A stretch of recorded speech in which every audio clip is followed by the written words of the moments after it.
خاموشی ہمیشہ رضامندی یا ناراضگی ہی نہیں ہوتی، کبھی اس کا مطلب یہ بھی ہوتا ہے کہ ہم ناسمجھوں کے لیے وضاحت کی سبقت نہیں رکھتے۔ بہترین تعلق کی سب سے بڑی خاصیت یہ ہے کہ وہ آپ سے اختلاف اور ناراضگی کے باوجود بھی آپ کا خیال رکھنا اور فکر کرنا نہیں چھوڑتا۔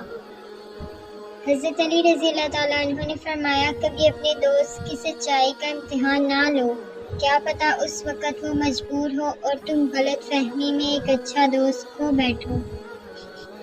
نصیب بے شک اللہ کے ہاتھ میں ہے، مگر دعاؤں کا اختیار اس نے ہمیں دیا ہے، اور دعائیں ہی تو ہیں جو تقدیر بدلنے کی طاقت رکھتی ہیں۔ شکر ادا کرنے کی وجہ نہیں ڈھونڈنی چاہیے، بلکہ عادت ڈالنی چاہیے، کیونکہ شکر گزار لوگوں سے اللہ بڑی محبت کرتا ہے۔ داستان میرے لاڈ پیار کی ایک ہستی کے گرد گھومتی ہے۔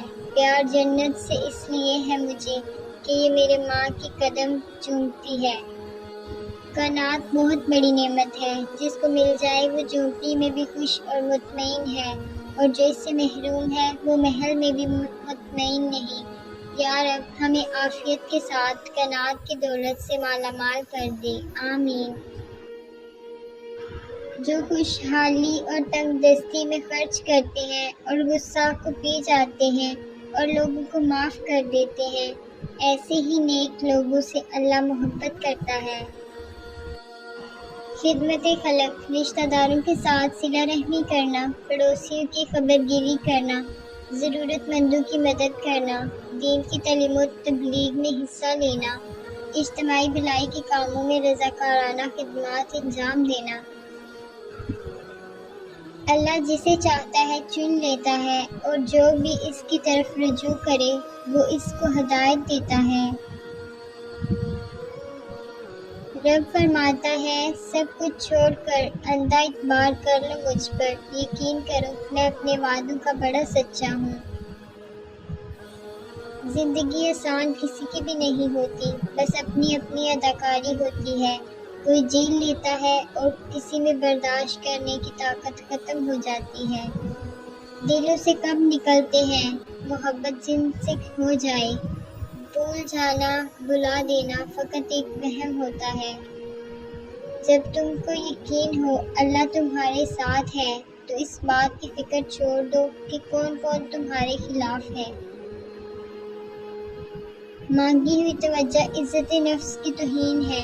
بند کر دے وہ کھڑکی جو آپ کو تکلیف دیتی ہو، پھر چاہے باہر کا منظر کتنا ہی حسین نہ ہو۔ لوگوں کے دل جنت تو نہیں جو آپ ان میں رہنے کے واسطے خود کو تھکا رہے ہیں۔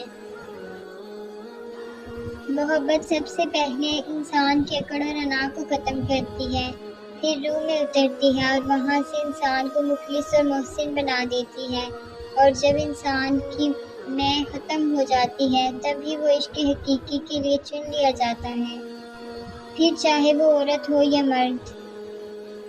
ساری بات توفیق کی ہوتی ہے۔ جب اللہ تعالیٰ ناراض ہوتا ہے تو سجدے کی توفیق بھی چھین لی جاتی ہے، فرض نمازیں بھی ادا نہیں ہو پاتی، اور جب وہ راضی ہو جائے تو آدھی رات کو جگا کر اپنے حضور کھڑا کر لیتا ہے۔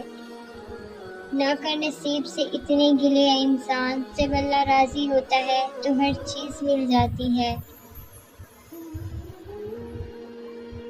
یا اللہ ہماری دنیا بھی اچھی کر دے، ہماری آخرت بھی اچھی فرمائے۔ الہی ہمیں قبر کی وحشتوں اور حشر کے دن کی سختی سے بچا، اور ہمارا آسان حساب لینا، آمین۔